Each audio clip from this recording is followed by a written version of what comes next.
to anybody watching on Catch Up as well. We've now reached chapter 5 of 1 Thessalonians. So we're in the last run-in of my series of talks working through 1 Thessalonians. And I've entitled the talk this week, which will come up in a minute, Living with Anticipation.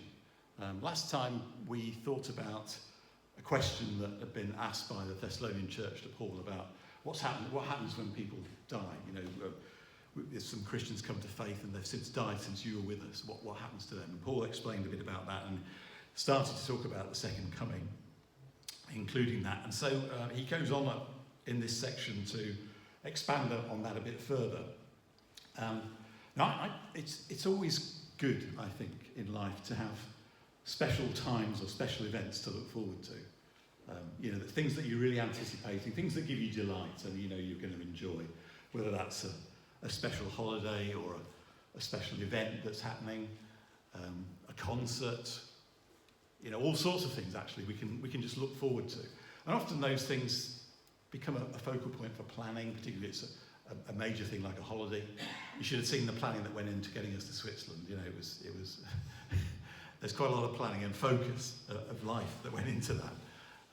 But it's good to have something to look forward to, and that sense of anticipation. And that's what I think really Paul is tapping into in this next bit in chapter 5. It's a bit like, you know, I don't know whether you saw this week that the Princess of Wales had been on some school trip with a school in London. I can't remember where they went now, but anyway, it was all about it. She went on the bus with them, and I just imagine how the kids and the staff have been looking forward and preparing for that for weeks, probably. You know, this great day of excitement when the Prince of Wales was going to be with the school. And Paul tells us how important that is, but in the context of Jesus coming again. And he says that this is something to look forward to. It's the grand arrival. So I'm going to crack on and do the reading. So Paul says, "Now, brothers and sisters, about times and dates, we do not need to write to you, for you know very well that the day of the Lord will come like a thief in the night.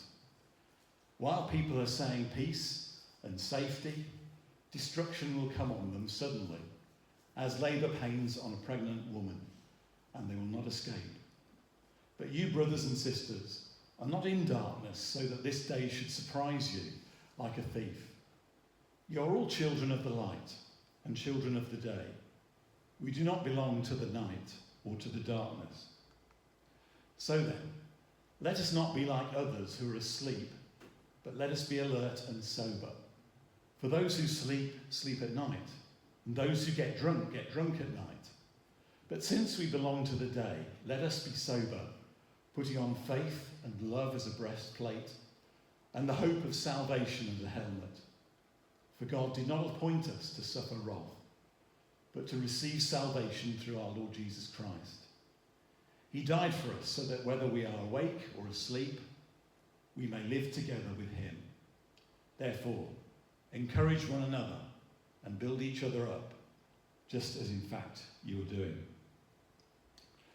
So we know that, as I said last time, Paul was only with the Thessalonian church when he planted it for a very short time, probably 3 weeks or a month at the outside. And he obviously started to teach them as he would, you know, all about the faith and explain to them. And he'd obviously mentioned the second coming, but they were still a bit hazy about it. So they'd asked about people that die before the second coming, and he answered that in the last bit.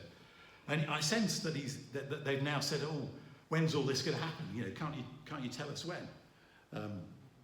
And Paul says, "You know, I don't need to write to you about that." You know, whether he'd sent Timothy away, and Timothy had gone to find out how they were getting on, and obviously Timothy comes back with this question. He said they're a bit worried about when it's going to happen. Can you explain any more? Maybe he felt he couldn't. He thought to the church, I better check with the boss, see what the boss says, you know, see what Paul says about it. And he says, I don't need to write to you about this, really. So that's where we'll start. So I think to sum up what Paul says in the first part and the first 3 verses, he says the second coming is inevitable, but it's unpredictable. And we know that that's true. So, just to remind you, don't listen to predictions, okay? Even though Jesus made it quite clear that nobody knows, even he didn't know when he was going to come again. Paul says, we don't know, I don't know. I don't know about times and dates. Yet the church and many Christians still seem to want to speculate and trying to work out the signs and say, yeah, he's coming there, he's coming then, he's coming then, or whatever. So just to remind you, don't listen to any of those. They all have one thing in common, they've all been wrong so far, okay? So they have a track record, a history of being wrong. And don't try and work it out yourself, okay? That's just not helpful or healthy, I don't think, to try and get into those kind of predictions. And also, I think this reminds us, don't listen to the worldview either. Don't listen to what the world's saying about doom and gloom in the future, or this is going to happen or that's going to happen. They haven't got a clue, so don't worry about it. And I saw that only a couple of weeks ago, well, certainly in the news during the last couple of weeks, they have this thing called a doomsday clock. Have you seen that on the news? I don't know where they keep it, the doomsday clock, but anyway, it's somewhere. And apparently all these panel of experts look at what's happening in politics and around the world and all the rest of it, and they move this clock forward and backwards more toward. I think doomsday is midnight, and they apparently in the last couple of weeks they've moved the clock a bit closer to midnight because scary, all the things that are happening. Don't listen to that either.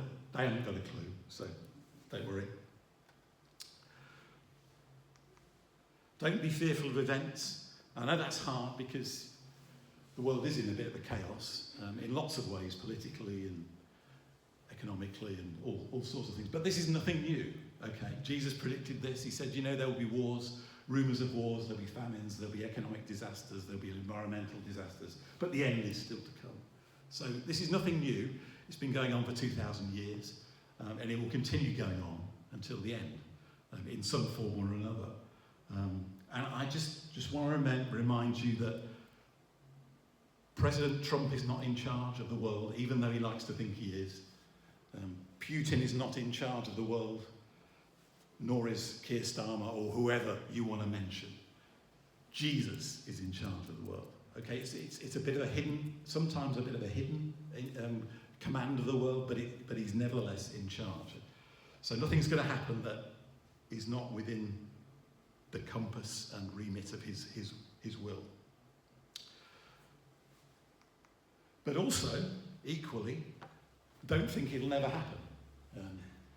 You know that in 2 Peter, Peter was writing at a time when, probably late in his life, and there were various people, probably some in the church, who were scoffing and saying, "Oh, where's this second coming that you talked about?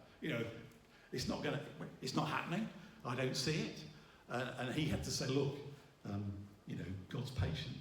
And we probably underestimated his patience because he's had 2,000 years of patience, wanting more people to come to faith. So, it's not a new thing that we sometimes live as if it's never going to happen. And Paul goes on to say how we should live, and it does matter and it will happen. But also I noticed from this passage that the return happens when it's least expected, like a thief in the night, but it's almost like business as usual as well. Often when we think about the second coming, and even in Christian circles, we tend to think, it's going to be at a time when some sort of calamity, the world's going to be almost falling apart, destruction and all the rest of it, and then Jesus will come. The biblical story and narrative isn't like that. Actually, he says, while people are saying peace and safety, destruction will come on them suddenly. So it's almost like, it's business as usual. I'm reminded also of the passage in Matthew from Jesus, where he said this, "But about the day or hour no one knows," repeating what Paul says. "Not even the angels in heaven, nor the Son, but only the Father. As it was in the days of Noah, so it will be at the coming of the Son of Man. For in the days before the flood, people were eating and drinking, marrying and giving in marriage, up to the day that Noah entered the ark. And they knew nothing about what would happen until the flood came and took them all away. This is how it will be at the coming of the Son of Man. That to me sounds very much like business as usual, doesn't it? You know, people are marrying, they're eating, they're drinking, or as Paul puts it, they're saying, peace and safety. We've got it made. It actually, I think it's almost likely to be the opposite of what we sometimes think. That it might be a time when actually the world is saying everything's wonderful. We don't need God, you see, because we've done this. Everything's wonderful in our world. That's more likely, I think. But that's just my view.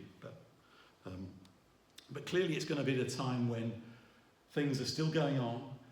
People are still getting married, they're having children, they're making money, they're eating and drinking and all the rest of it. And it'll be a surprise for most people. Okay, so that's the first thing. It's inevitable that Jesus is going to come again, but it is unpredictable. And then he goes on to say how to prepare. And preparing isn't by knowing when it's going to happen so much as living in the right way. And in the verses 4 to 7, he gives a contrast between the world and us as Christians. He says, "Brothers, you are not in darkness so that this day should surprise you like a thief. You're all sons of the light, sons and daughters of the light, and sons and daughters of the day. We do not belong to the night or to the darkness. So then, let us not be like others who are asleep, but let us be alert and self-controlled. For those who sleep, sleep at night, and those who get drunk at night." Well, mostly anyway, Paul, yeah. I know a few people who sleep in the day and get drunk in the day, but anyway, that's another story. But there's a kind of contrast here, and he says this is how the world is. The world is in darkness, he says, and I take that for Paul to mean a kind of understanding, that their minds are in darkness, that the whole Christian story and coming again of the Messiah is just not in their thinking whatsoever. Their minds are in darkness. He says it's like they're asleep. And when you're asleep, obviously you're not conscious of what's going on around you. You're not in touch with reality, really. You could be dreaming or whatever, nightmaring, having a good daydream, I don't know, whatever. But you're not in touch with what's really going on. And that's what Paul says the world is like. It's asleep, it's unconscious. He says also like they're drunk. He uses all of these pictures to build up an idea of what the world is like. They have a lack of control or lack of judgment, which is what happens when you're drunk, so I'm told. They're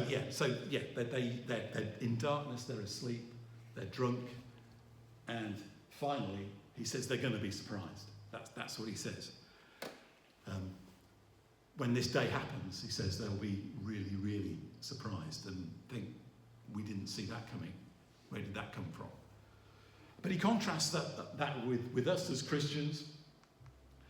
For us, the church, we're in the light. We understand the world's story from the Bible. We understand creation.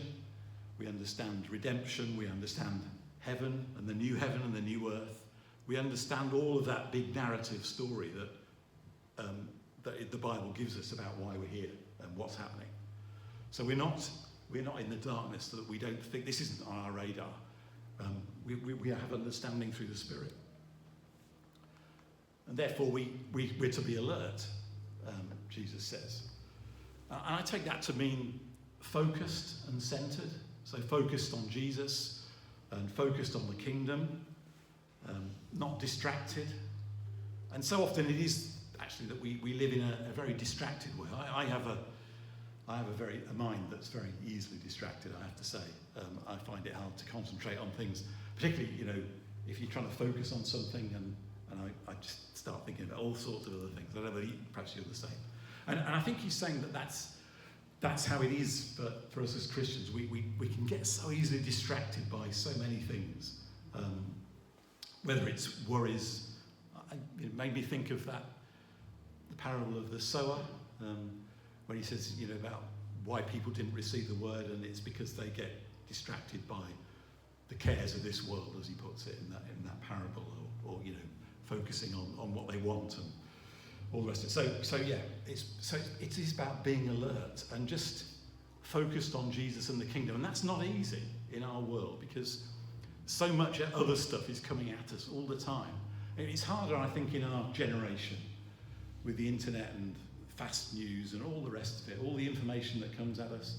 It's hard to remain focused, harder than ever to remain focused. And the pace of life, I think that's also hard, makes it hard for us to focus on Jesus and spend that time focusing. But that's what he wants us to be. He wants us to be focused and alert, not taken in by the con and the lies of this world. And there are so many out there. There really are. And they try to steal our hearts away and steal our minds away. That's what we'll think about in a minute.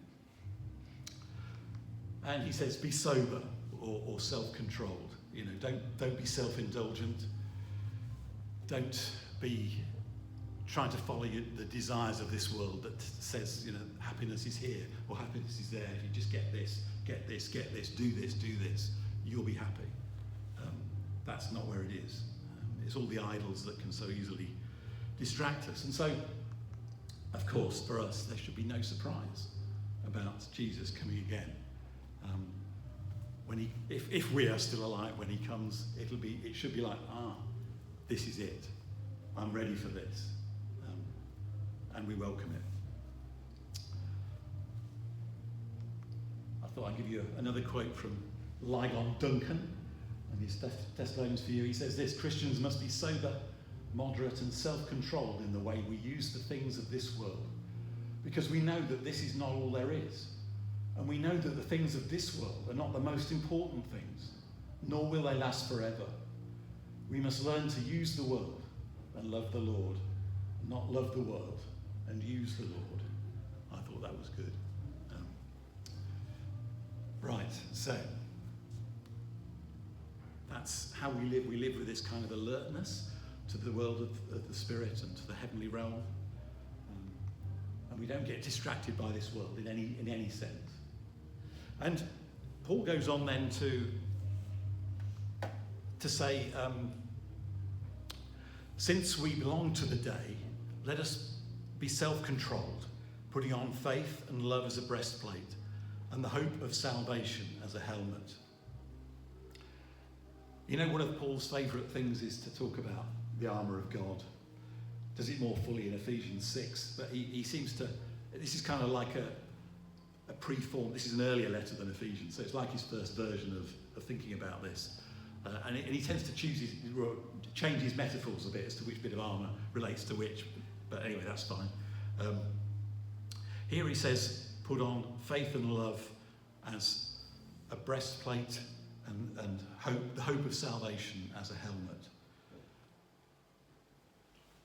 I have another quote from our friend Ligon.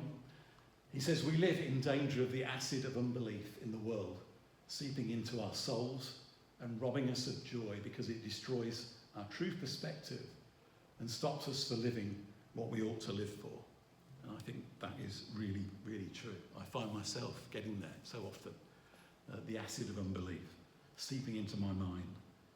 So Paul says that he reminds us here that we are in a battle, because he uses the image of putting on armour, which you only need if you're in a battle and fighting. So there is a battle for our minds about all of this. And he says that to do that battle, you have to live by faith. These are Paul's favourite three, you know this: faith, hope and love. Paul, if you read Paul's letters, they keep coming up again and again and again. It's like his summary of how you should live. I sense Paul, if you ask Paul the question, how do you live the Christian life? He would say, faith, hope and love. That would come tripping off his tongue straight away. Those are the three key elements of living there's a lot more to it than that, but it's the basic. If you have faith, if you have love, and if you have hope, then you're being alert, self-controlled, and living for the kingdom. So we don't live by sight or by our own ingenuity, by our own skills, by our own effort, but we live by what we can't see. That's hard, but it's true. That's the basis of the Christian life, is living by what we don't see, but what we trust from his word is true about the promises of God and who he is and what he's going to do in the future. And if we're to believe in the second coming, I don't see it, and I can't point to it, but I believe in it, even though I don't see it. And that's what living by faith means. We're to live in love, he says. We're to live in a mindset of being loved. I think that's key. We can only love if we know that we're loved, and we know that the Father and Jesus loved us. He's proved that by dying on the cross for us. And we live in that sense of being loved, and that enables us then to love others and to live in a mode of self-sacrifice and not ambition. And then we live with this sense of hope, this sense of anticipation of complete salvation, of the coming of the Lord, and of the healing and joy and beauty that's coming for each one of us in the future, whether we die first or whether we don't. And I think there is a link between all of those three things. They're a bit like a three-legged stool, maybe one of those milking stools that you see or used to see before they automated it all. When people used to milk the cows by hand, they would sit on this like a three-legged stool and do the milking. Now, if you take one of those legs away, doesn't matter which one it is, any one of those legs goes, it falls over. And I think this is a bit true with faith, hope and love, that if you take one of them away, if unbelief seeps into one area, then the whole thing falls apart. I know that I'm my most least loving when my faith is wobbling and I'm full of doubt. And it takes faith to love, actually, because love is a self-sacrificial, self-giving thing. And I love best when I think I can do this because I know God will look after me. If I give this up, or if I give this bit of time up, or if I let somebody else have their way, or I love them and it costs me, I need faith to believe that God will honour that in my life, and that helps me to do it. Do you see what I mean? So, and it's the same with hope. Once we lose that sense of anticipation about the future, then again it's harder and harder to love or to believe. So all of these things are key elements together of what it means to live soberly and to live well, and in this period when we anticipate God's coming again. So, faith, hope and love. And I think as well that there's a sense in Paul, which Paul is definitely saying to us, the second coming is something to anticipate and not to fear. He says in verse 10, or verse 9 actually, verse 9 is a great verse. He says, God did not appoint us to suffer wrath, but to receive salvation through our Lord Jesus Christ. He died for us, so that whether we are awake or asleep, we may live together with him. If you want to do some memory verses, those are good verses to memorize. They remind me that it is actually God's desire to save me. In fact, God has a greater desire to save me than I have to be saved, if I can put it that way. And often we tend to think that God's sort of like, grudgingly, no, perhaps I better let them into heaven, It's like we're having to persuade him almost in some way. We don't have to persuade him. He's made a way for us for it to happen. And he delights in us. He loves for us to be in his presence. He loves us. There's nothing that God wants more than to spend eternity with you and me. I mean, that's an amazing fact in and of itself, isn't it? That he didn't. I think there's a song we sing that says in a line, he didn't want heaven without us. And that's true. He doesn't want heaven without us. He wants us to be with him. And so he's made a way. So I just want to emphasize that. Don't think of salvation as something that God's doing grudgingly. He's doing it willingly, with excitement and delight, because he takes pleasure in each one of us. Yeah, we mess up and all the rest of it, but he's made a way to sort that out through the cross. And that's what Jesus says. He says he died for us, so that whether we're awake or asleep, we may live together with him. So all of this rests on Jesus. It doesn't, fortunately, rest on me. It doesn't rest on my achievements. It doesn't rest on my gifting. It doesn't rest on my efforts. It rests purely on Jesus. He's made a way. And the goal, of course, as Paul says there, the goal is that we live with him. Whether we die, whether we're still alive, we live with him. And that's the great blessing of being, you know, all the rest of it is a bonus. But the root and heart of our faith is that we live with Jesus. We live with him in our lives now through the Holy Spirit, and we'll live with him forever, in a beauty and a healing and a wonder that we will never truly even begin to imagine right now. So the goal is living with him. And then finally he just says, again, encourage each other and build each other up. You know, as you live in faith and as you live for the kingdom, do it in a way that encourages one another.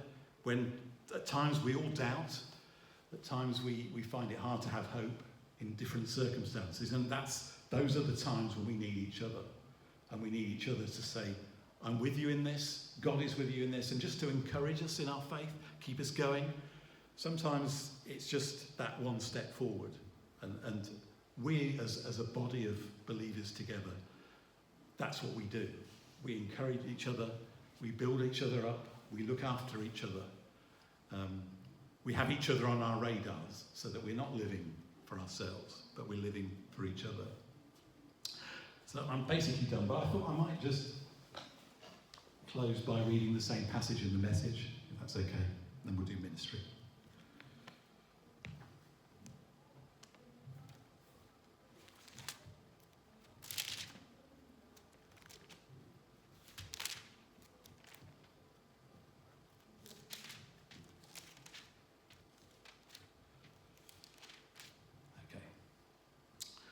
I don't think, friends, that I need to deal with the question of when all this is going to happen.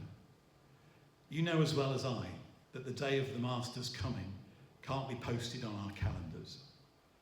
He won't call ahead and make an appointment any more than a burglar would.